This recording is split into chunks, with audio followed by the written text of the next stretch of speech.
Phoebe, Hugo, do you want to go for a picnic on Telegraph Beach? Oh, we'd love to. It's a lovely day. Jump into the car, packed all the car up with all the picnic things. Jump in. So they all jumped in, drove down towards Telegraph Beach. And when they got there, the sea was so flat, there wasn't a cloud in the sky. It was a lovely, lovely day. And Phoebe and Teddy put out the picnic things, and as they were laying the picnic things, Hugo said, "Can I go and throw some stones in the water, Teddy? I love throwing stones in the water. Can I go and throw some stones into the water?" "Yes, but don't go too close to the edge." "I won't, Teddy, I won't."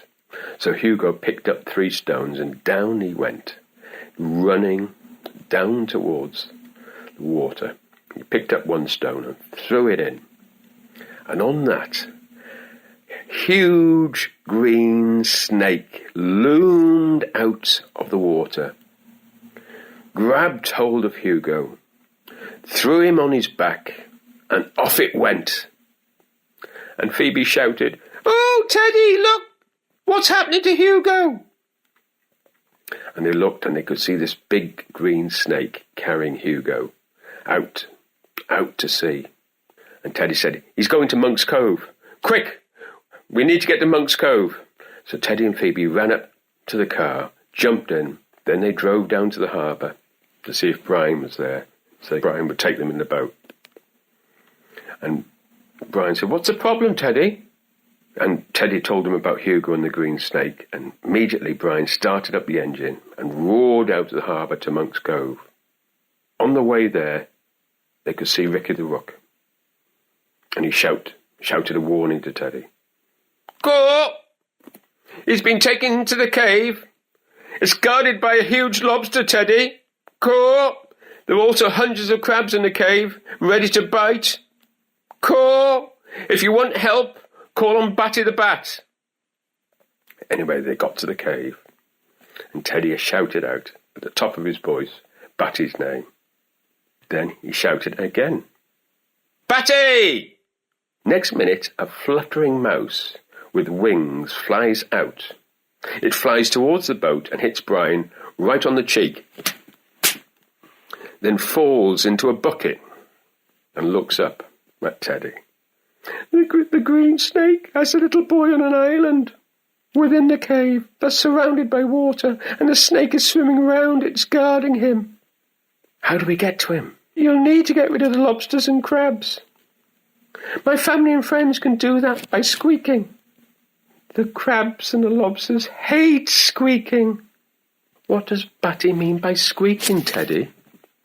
It's the noise they make to find food. You won't be able to hear it, but they can locate their food. But crabs and lobsters hate the sound of it because they can hear it. What does it sound like, Teddy? Well, I can only say, "Eee!" Oh, Teddy, that is. Anyway, we need to send Batty back.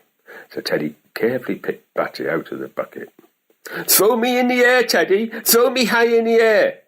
So Teddy threw him as hard as he could into the air, and Batty was back into the cave. Within minutes, the lobsters jumped into the sea, followed by hundreds of crabs, jumping as fast as they could. "I think it's clear," says Brian. "But how are you going to get into the cave? I can't get any closer with those rocks." Then suddenly a dolphin appeared with a huge smile when he saw Teddy. "It's Drift the dolphin," shouted Teddy. "Will you take us to the cave?" Drift nodded. At that, Teddy picked up a chain and anchor, and to take with him, put Phoebe carefully on Drift's back and climbed on himself. And gently Drift took them to the cave entrance. "Will you wait for us, Drift?" said Teddy, and Drift nodded. Teddy and Phoebe went into the cave, and it wasn't long before they saw Hugo on the island, and then a huge green snake raised up looking at them, hissing. "We need to distract the snake, Phoebe. That means get its attention, and I'll try and kill it." So Phoebe went to the edge of the water and shouted, "You are a horrible snake that swims in a stinking lake. Your eyes are like pork pies, and I'm sure they're really fake. Your head is shaped like a slug, and your nose is a big black bug. Your tail is like a smelly snail that lives under a dirty rug. The snake didn't move. Then suddenly Phoebe shouted out, "Your teeth are rotten, that's true. You need to go to the loo, because they're all covered in poo." And at that, the snake turned round and headed towards Phoebe. "Run!" shouted Teddy, as he swung the chain and anchor as fast as he could and threw it, hitting the snake in its belly. The snake now reared up, hissing its way towards Teddy. Hissing towards Teddy. And Phoebe knew that Teddy was going to be bitten.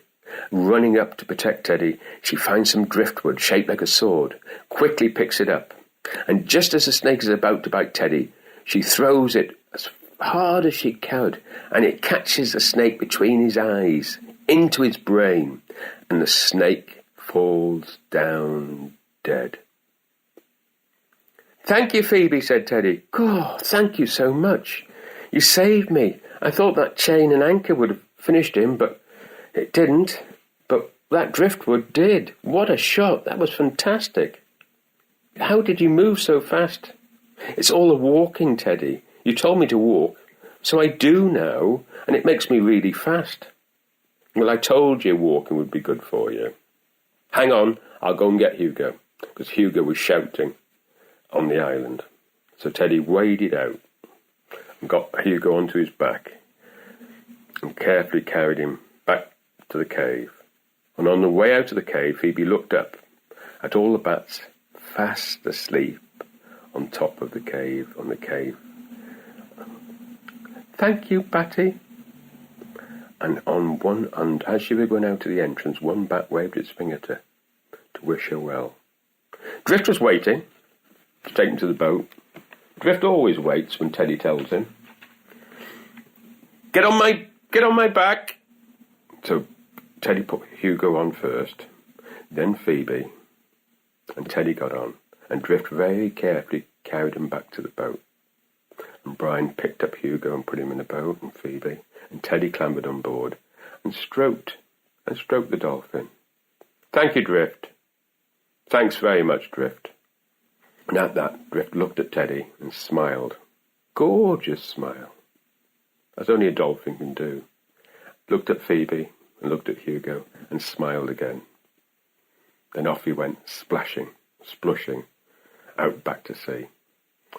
"Right, Brian, start the engine. Let's get back. These little ones are tired now." So Brian starts the engine, and off they went back into the harbour. They tied the boat up.